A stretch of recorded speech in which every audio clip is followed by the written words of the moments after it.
Hey guys, we are here for Module 3, the psychology of selling from the boss babe's perspective. That's you. Let's get started. Before we kind of go through the steps of why you aren't selling and how to fix those things, I really want to set a good foundation and talk about the follow through. Now, when I say follow through in regards to selling, I don't mean what you're doing after your client buys and client correspondence. I'm talking about the actual creation and being able to create and getting it up and out there. I like this graphic a lot. It makes the last couple letters in through the ugh, and it's true. So I wanted us to kind of all get on the same page first, knowing that to build a foundation of being legit is the one thing that's going to help you follow through, period. And first, recognizing that creating content is hard. It is so hard. Everyone thinks it's easy, so everyone wants to jump on the creative train, and then they quit because it's hard. You have to create good content and put it out there and have people love it or hate it, and then maybe buy it. So know that everyone thinks that it's hard. It is not just you. But what's making it harder is if you are starting projects here and then not finishing them, and then having ideas here and not doing anything with them. Part of that is because you either don't take yourself or your business seriously. I've touched on this before, but setting ground rules and office hours is a must. I know it's easy to let a lot of the things in life get in the way and be an excuse for why you aren't doing something. But unless you want to keep treading water and hustling your ass off and not seeing the reward, then you can keep using that as your excuse. And wherever you are right now is exactly where you're going to be in a year and in 5 years, if not doing anything at all. I don't mean that to be rude, but I mean it to be serious. It's really difficult to create and make and have enough guts to put it out there, but it's harder when you have your best friend wanting to meet for lunch during the week and you do it. It's harder when there's some sort of event going on that's going to take up your whole potential creative work week, but you still do it. There are some sacrifices that are going to have to be made now, so down the road when you're rewarded, you can say yes to some of those things.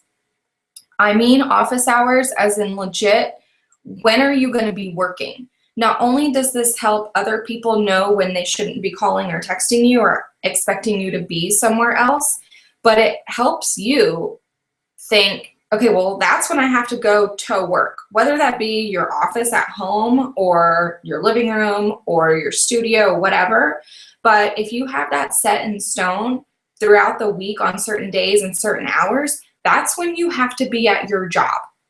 And if you have to make your project or service or whatever you're working on, if you have to call it your boss, do that. That's what I do. I find it so easy and it's kind of fun.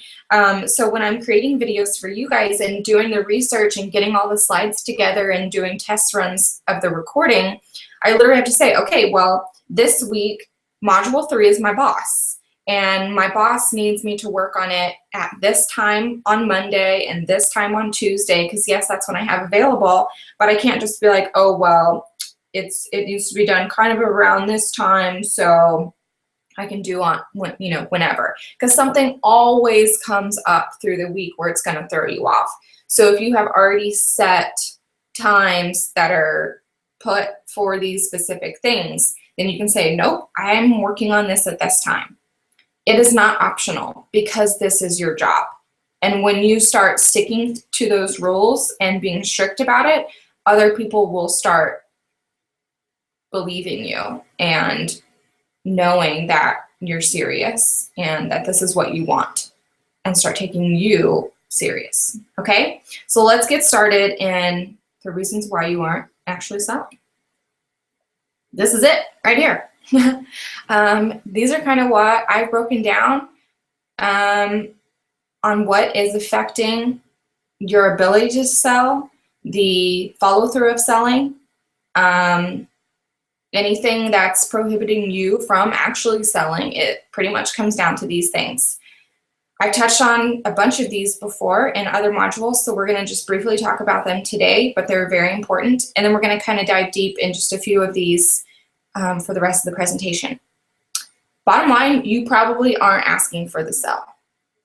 Sometimes where it actually doesn't matter. If it's a product-based business, yeah, you have the price and you have things listed, but sometimes you kind of get in your head that that's enough, and that if you have it up there, people should just come to you and know and just buy it. It's just out there. I've created it. I've done my work as the creative, and it's out there, and people should just buy it. Well, that's not true, businesswoman. It's not true at all. So you have to actually ask for the sale, and you have to actually find people who want to buy it and ask them to buy it, whether it be in a newsletter or an Instagram post or just how you're writing copy on your website. You have to actually say, you should buy this, period. Maybe you aren't making the sale because you haven't earned enough trust. We have talked about this a lot, both in the live call and the first couple modules, because this is seriousness, okay? Trust is part of is the reflection of your reputation, sorry, tongue twister there. But it's also from past reviews, testimonials. I'm gonna keep saying this because it's so serious. You can sit here and tell me that you're a product-based business, so you don't need to have testimonials up there, and I say, nope, not true. Not true at all. You may say, oh, I just sell t-shirts, so I don't need to have reviews up there. Nope, not true. Crowds attract crowds. We'll start there first. You know that. We've already talked about it. So if you're hearing good things come from these people's mouths, you're going to want those good things also. You want to experience what everyone else is experiencing. But like we've kind of talked about in your clients' pain and pleasure points this week in the group, if you're a product-based company, focusing on your level of customer service as your pain and pleasure points. What's your return policy? Where are your products made? Do you give to charity? How is it going to look when you arrive?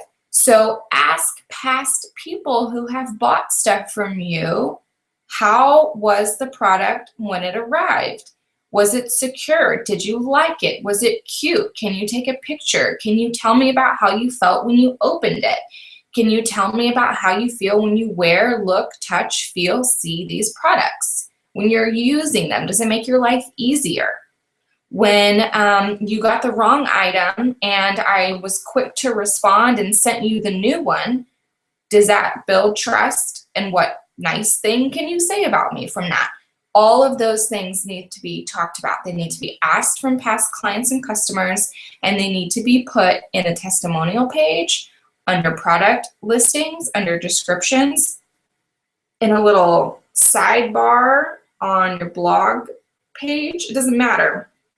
Figure out where it looks great and where it fits, but it needs to be on there. Your offer isn't specific enough. If you're talking to everybody, you're talking to nobody, period. I think as creatives, we try to please everybody, and we want to, and we like our product so much, so we don't understand how it couldn't fit for everyone, and we try to make it fit for everyone. Okay, well, if I just make this change, it'll fit this crowd, and then if I offer this here, then it'll fit this crowd, and that is dumb. You're gonna wear yourself thin, first of all, trying to wear the many hats of everybody out there, and you're going to dilute your product and your service. It isn't for everybody. It actually should be for a select few, but you should be talking to that select few every single day. It needs to be clear, pinpointed for what your clients want and what they've asked for. Maybe customers have no idea what you're selling. This kind of goes to how you talk about your product and what you name your product or service. Say you're a wedding photographer and you've created your 3 packages, good for you, and you've named them moon glow, stardust, and night gazer. What the hell does that mean? Are you shooting weddings in space? Do you shoot at night? Do you shoot when there's constellation and sun shifts going? I don't understand what's going on here. Are you like a woohoo moon princess? I'm so confused. It doesn't make sense. Just because you like the word moon dust doesn't mean you should name your package it. Just because a word or phrase or name is unique to you and you like it and you've made it work doesn't mean it's going to work for what you want to sell. And specifically, if people aren't Googling that word, if it's a made up word and people aren't Googling it, how are they going to find you? So for instance, my company is named after me. It's Emily Says. My name is spelled weird, so people aren't typing that for sure, and they're not typing Emily Says, but that's okay because the tagline on my homepage, and I repeat it, I think 3 times throughout my site, is direction, accountability, and girl boss style strategy for creative entrepreneurs, right? People are Googling creative entrepreneurs. People are Googling strategy. People are Googling a lot of those phrases in that tagline to where they can be directed to me from there. So just be clear. Your price maybe isn't right. There are 2 categories that you can fit in for this. You are either pricing your product or service too cheap for the crowd that you are marketing to, or you are pricing your goods or services too expensive for the crowd that you're marketing to. It's not the crowd's problem, it's the pricing problem. You decide what crowd you want to go after, and every crowd is great. Walmart has a crowd, Nordstrom's has a crowd. There's room for everybody. You just have to decide where you're fitting in. But Nordstrom's isn't going to have a 99-cent sale because their clients are going to be like, no, thank you. I don't have time to come in for 99 cents. That's ridiculous. So Walmart isn't also going to sell a $3,000 fur coat. I don't know if that's what Nordstrom sells. I don't shop at Nordstrom, but there are people who are going to come in and say, are you freaking kidding me? That I don't have $3,000 and I'm not going to spend it on a coat, and this is ridiculous.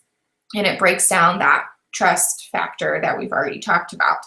So you have to be clear again on the specific crowd that you're marketing and selling to and pricing it for that crowd, not everybody. Maybe you've given too many choices. Now, we've talked about this in the group a little bit this week with Karen and her business.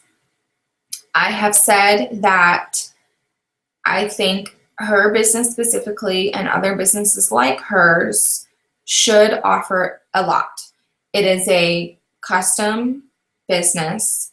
You can pick your own colors and patterns and backgrounds and items and monogram it and put quotes on it and whatever you want to do. So you pretty much know that anything that you can dream of, you can get from her, and that's totally fine. We have talked about maybe not showing as many options on her site, but being clear that people can get what they're thinking in their head that they can buy, but we're maybe not going to show every single choice in the way that we're showing it right now. So this isn't to say that you can't have a lot of choices, but it is to say that you need to be strategic in how you're showing and offering those choices, okay? So let's kind of get into some more specifics here. Persuasiveness. This is kind of tied into you not actually asking for the sale. I'm not saying you have to get in here and say, you should buy this planner, and that's it. These are the steps really that should be taken in every communication and correspondence that you have with your clients and customers. This can be used in your About Me page, in your sales pitches on the phone, in the email, in your guidebook, in your product listings. all of these steps can and should be used everywhere. I would honestly like print this out and tape it to your computer and check these steps off when you're corresponding in a way that could eventually lead to a sale. The shorter it is, the better. If you can take half the sentences out of a paragraph and do it with 2 instead of 10, do it. Be clear and concise, be confident, and be happy. Be excited about what you're selling and what you're offering and what you're talking about and what you're giving and what you want people to do. Because if you get it, then you can be on this happy train too, and everyone is going to be happy and like everything. If you're kind of bummed out about what you're offering, no one's going to get it because that's just silly and depressing. Be specific and clear in the sense of just don't be fluffy for unnecessary reasons. Give your customers reasons why you're asking. Be authentic and grateful. Be true to yourself. And if, for instance, you're doing videos for your clients to kind of build that know, like, and trust and personal level, if it's not your personality to do like a dance party before or after or during, don't do it. We're gonna know that it's not you and that it feels weird. Be yourself, and that helps build a great reputation. And I can't say that word today for some reason. I don't know what my deal is. Not enough coffee. In every single correspondence, be grateful. Be thankful that they are sharing their time with you and on your site and getting to know you and browsing through your shop, whatever it is. Be grateful that they purchased. Be grateful that they emailed you. Just be grateful. This is what you want. And the more you're corresponding with clients, the more they're going to come back and want that relationship to continue. And even if it just starts as a corresponding, thanks for stopping by, and I'm it was great that you commented on this or whatever, that alone is, I think, the number one thing that segues into buying from you. You can also threaten them nicely, though. My threats are usually around a price change or a promotional period ending. I give them a sense of urgency. Like, for instance, my one-on-one coaching calls are doubling in price on Monday. So I posted this week that I'm leaving 10 spots open at the old price. You can get coaching calls for half off right now. Do it, because as of Monday, they're going to be twice as much. So it's a little bit of a threat. In that sales pitch, though, you can go back on Instagram and find it. I gave a little bit of a personal note about what I was doing that day. I said, just a heads up, this is what's going to be happening on Monday. So there's the threat. And then I gave a quote of a past review from a client. So that's giving a know, like, and trust factor and a testimonial. And then I did some like party emojicons just to be confident and enthusiastic. I know this is a great deal. I actually said this is a steal of a deal. Head on over right now and grab your seats. So I told them what I wanted them to do. It was short and sweet. I gave them reasons why they should get the coaching call. I was myself. I thanked them, and I threatened them with time. There's also no fancy tricks involved. I think of sales fancy tricks as old PowerPoint presentations where there was the sound effects for new words coming in, and the title would drop by letter, and there was some psychedelic transition between slides. People just did it because it was new and that was there, but it was hideous and it was awful and it was annoying. So don't jump on those similar trains with how you're presenting your sales pitch in whatever it may be, okay? I don't know why this one looks all funny, but let's talk about your opt-in. We'll talk about the need for a newsletter more in the group down the road. But if you don't have a newsletter yet, you are missing out on sales, period. It is the perfect way to get contact information of people who are your potential customers, because they're willingly putting in their information to get more from you, and they can leave at any time that they want. The people who stay are your people. So marketing to them, even if that's who you're only marketing to, you're going to succeed, period. So your opt-in language, here are two great examples. The You First is from J. Crew, pops up on their website within like 2 seconds of being on their homepage. Automatically, the first thing you see is You First. And thank you, J. Crew, for putting me first. It makes me feel pretty good and exclusive. And it's telling you that you're going to get latest style news before everybody else, right then and there. So you may hear about a new sales or promotion or shirt or line or whatever before they talk about it anywhere else. Hello, sign me up. The Every Girl has a little bit more description, a little bit more graphics. It kind of gives the viewer a brand of what to expect from them. Want to receive updates from the Every Girl, including news on giveaways, local events, and other exclusive offers.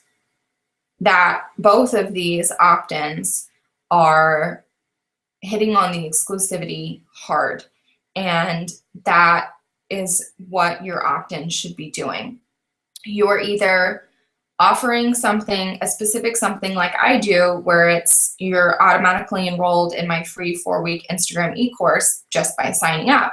You're also going to get blog posts, and you get coupons and offers that are only offered through my email list, and no one else gets them ever. I don't offer them to anyone else.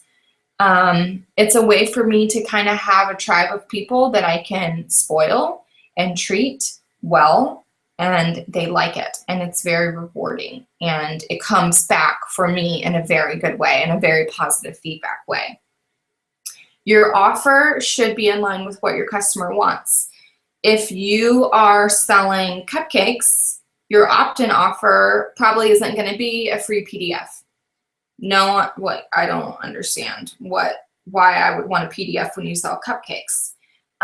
So think about what you're selling and what you could offer. If you're a product-based business, it could be free shipping on your first order, new subscribers only, sign up for flash sales, only available to subscribers, or a $20 off coupon.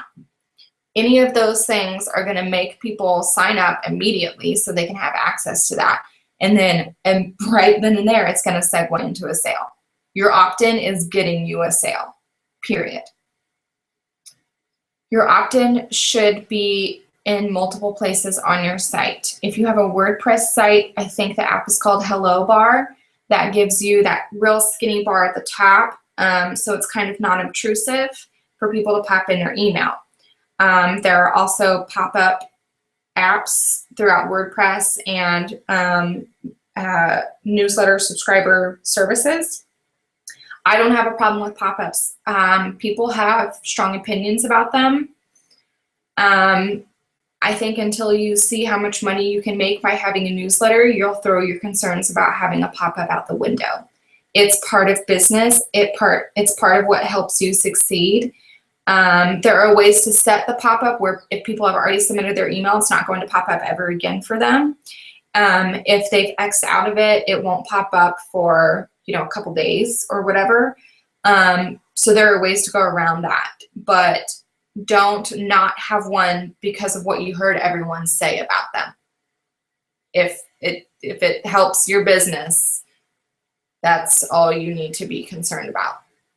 If your pop-up or if your offer, your opt-in offer is at the bottom of your page past the fold, you're losing people left and right, period. People don't spend that long of time on a homepage. They shouldn't have to scroll to find your opt-in offer. It should be right there above the fold of your site, okay? We'll talk more about newsletters and opt-ins. We'll go deeper in that in the group. So now let's kind of get in about your About Me copy. We've talked about your opt-in, how to be direct with that, and how to offer what your customers are wanting. Your About Me page is the second most visited page on your site. And that, to me, I mean, this may sound duh, but it's because your site goes to your home page first. It would be weird if it went to your About page first, but I would say that it is tied with homepage only because they have to click your About page. But know that it's the first page people are clicking off of your homepage. Your About Me, I got these kind of About Me recipe and tips from Nikki Eldridge Brown. She is an amazing copywriter, amazing. I think her course just closed yesterday, but she has a ton of free posts that you can access, and I'll bring them up in the group so we can talk about them more. But this is kind of from her. Your About page, it's not you, it's me. And me as in your customer. We all think, and mine is still kind of currently like this. It has a little bit of pain and pleasure points, but I need to edit it. We all think the About Me page should be about you. Where you went to school, what your training is in, what you like, what your favorite color is. But honestly, nobody cares. They'll find that out later in your social media ramblings, and that's where they want that left. They go to your About page to see why they should trust you and use you for whatever you say that you offer. So literally starting it with, if your problem has to do with this, or if your situation has to do with this, I can help. All of your questions that are in your About Me or really any copy on your site, and again, this is something that I need to go through and edit, should be turned into statements. If you think about the salesy questions of, are you constantly tired? Are you not getting enough sleep? Do you wish you had, XYZ? That can come off really salesy, and it's really easy to read it like that. Where if you change all of those is to, you're tired. You're not getting enough sleep. I know, I feel you. That's very more relatable and more, I've been there and I get it. And less kind of like, I have the magic cure, because we all know nothing happens with the magic cure. You have to work to get stuff done. But then change it to where the solution is always you. You're going to say these statements that are pain points, and they're going to get kind of like, oh, yeah, yep, that one too. Yep, that's me. And then quickly turn that depressive slope into a happy solution that is you. Luckily, this is why, this coaching call was created. Or luckily, you're in luck because I've made this and it can help with the problems that were just talked about. Then, once you lay all of that out, once you've laid how you can help people out, then you can introduce yourself. So you have the problem. It has to do with this. I'm an expert. I know I can help. Here's the problem. The solution is me. Don't worry. I'm Emily. After, X amount of years of doing this, I turned and created this business or this product or service into helping people just like you. That's what they come to your About page for. We're going to go super in depth in this in the group. So hold on to your hats, because this I'm really excited about. So part of missing out on sales is not even reaching clients. We've all heard SEO and learning it and keywords and categories and tagging and all of that gibberish that we don't really get. but it's not as difficult as you're making it seem. And it can be. Like, you can go down that rabbit hole and learn SEO and be a pro, and somebody else do it and then teach me, because that is not the rabbit hole I want to go down. I want to know the easiest ways that I can implement good SEO into my website. And that is with keywords, period, hands down. By keywords, I mean words on your site that you are typing in your About Me page description, in your product descriptions, on your blog, on your homepage tagline, all of those words that you want people to Google, or you know people are Googling, that will then direct them to your site. Okay, so say you are a calligraphist that does mainly wedding invitations. Okay, I Googled 3 different phrases. I Googled hand lettering, calligraphy, and custom calligraphy. Okay, then one that popped up the most with the most monthly searches was hand lettering. I thought it would be calligraphy or custom calligraphy. It wasn't. Those were down into like the 1,200 and then less than 1,000 monthly searches. So you want to find the one that's the highest monthly search and use that phrase. Okay, so this, I have the link here. It's SEObook.com. A couple of years ago, Google got rid of their keyword tool where you could do this same thing. And so SEO Book so far is the easiest one, and it's free, that I have found to use this. If you know of another one, we can talk about it in the group. But you do have to make an account. It's free. It's just your email and a password. That's it. And then you go into their website, log in, go into keyword tool, and type in keywords and phrases that fit your business, and see how many searches are going. If there's 2 searches, you need to be using a different phrase, because people just aren't going to find you. Okay, and then say the words hand lettering in your tagline of what you do. Say hand lettering in your About Me page. Use hand lettering on your product descriptions. Don't be obnoxious about it. Don't just have it everywhere on your site. Use it naturally and use it conversationally, but use that phrase. Maybe you used to say custom calligraphy, or maybe you were saying calligraphy hand lettering, but that's not being Googled. That's 12 times a month versus 4,300 times a month. So knock off calligraphy. They can see that it's calligraphy when they're looking at your website. Use hand lettering, okay? There's also another feature I think that a lot of people miss out on when they're not renaming their images. So when you're uploading an image to your website, it's typically, you know, letters or a couple numbers that it's called. It's not a word, it's gibberish. Google can't recognize that. So they don't list it as anything. They rename it for something that their kind of algorithm can read. And you don't know what that is, and people don't know what that is, and they're not going to search for it.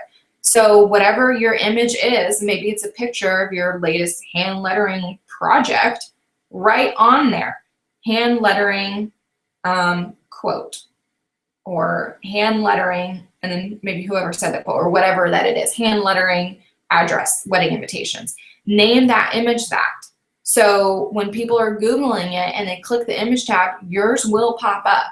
And then that just gets more keywords for hand lettering thrown out there. And if your site has 1,000 hand lettering keywords on it, yours is going to be bumping up higher and higher in the ranks. Okay? So, is the price right? This is the biggest question everybody has all the time. Unfortunately, it's the most difficult one to answer. But the good news is it's not about the dollar amount that you're placing on your goods or services. It's how you're collectively presenting your goods and services, how you're talking about them, your past testimonials and reach of clients. It's what you're portraying your company and your business as on social media. It's all of that wrapped into one that goes into convincing people to pay a specific amount for your goods or service. But when you're kind of deciding where to place that product and where to even start in pricing it, you should be looking at the big picture of your business with each and every product or offer. So, is this product or offer a entry-level product that you'll want to eventually funnel into a higher price unit or package? Or is it a premium flagship offer? Is it like the top-notch quality? Are you gonna offer anything more than what this is right now? So if you look at it in the roadmap of what you want to offer eventually, or how you want to structure your packages, you'll have a much more clear idea. Is this an entry level? Is this the middle of my sales funnel? Or is this the flagship product or offer? And then break it down from there, okay? When you're selling your product and you're talking about it and you're doing your bit on why people should buy it, transfer that value into something your clients can visualize. These are the top 4 things that people care about: time, money, health, and love. By buying this product, you will save this much money, because you could have either spent let's talk about this e-course, for example. I spent the last 4 years learning the stuff that I'm teaching you in 6 weeks. I spent thousands of dollars and hundreds of dollars on business groups, books, courses, webinars, articles, time, Googling, reading, saving, trial and error, money lost, money earned. I've gone from being burnt out and wanting to quit and hate my business to completely loving what it looks like today. So you can either spend the next 4 years doing those same things, spending the same amount of time, money, headache, lost money, quitting your business, loving your business, or it can be a $57 commitment and 6 weeks of time, and you can learn everything that I've learned in the past 4 years. Those are the things that I hit on when I talked about this course in the live call. And those are the things that you should be figuring out. What are my clients going to be saving? Is it time, money, health, love? What could I help them save and not miss out on by purchasing this product or service?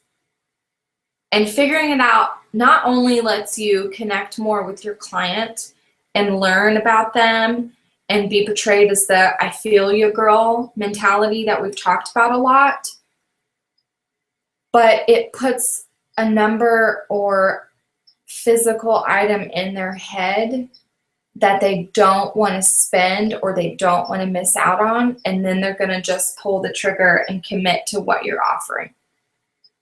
So just know that it's not the exact price at the end of the day. We can sit here and talk about it should be $9, it should be $900. Yes, there are roundabout kind of ideas that you can go about figuring out that number, but at the end of the day, it's really just picking a number and then portraying your business and your product to match that number, not the other way around. So I hope that makes sense. I hope you guys kind of got some clarity today, and we will talk about this more in the group. See you guys later.